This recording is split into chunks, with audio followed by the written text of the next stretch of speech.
Hi. Now, I will walk you through an interesting example of factorization that is quite complex.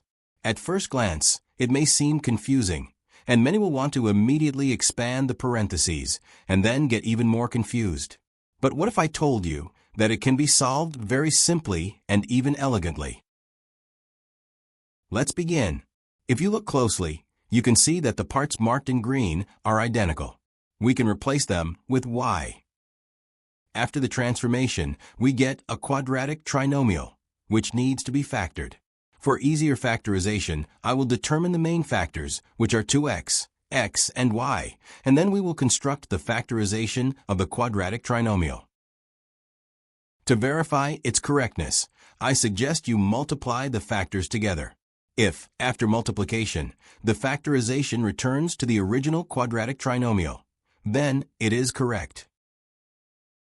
After decomposing the trinomial, we replace y with its value and obtain two expressions similar to quadratic equations, which we then transform completely. Now, we need to find their roots. To do this, we use the known formula to find two discriminants. The first discriminant will be equal to 4, and the second discriminant will be equal to a negative number, which means that the second polynomial will have no roots. But don't panic. This does not mean that we did something wrong.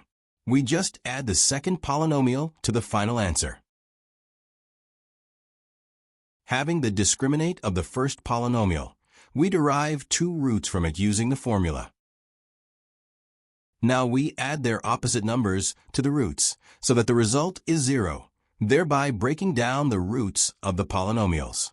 And now, having the first and second parts of the final answer, we combine them, and we have solved this unusual factorization. Hooray! This example is interesting because it combines expression substitution, factorization of a quadratic trinomial, and working with the discriminant. I hope this video has helped you understand how expressions that are not obvious at first glance can be simplified and factored easily. Thank you for watching.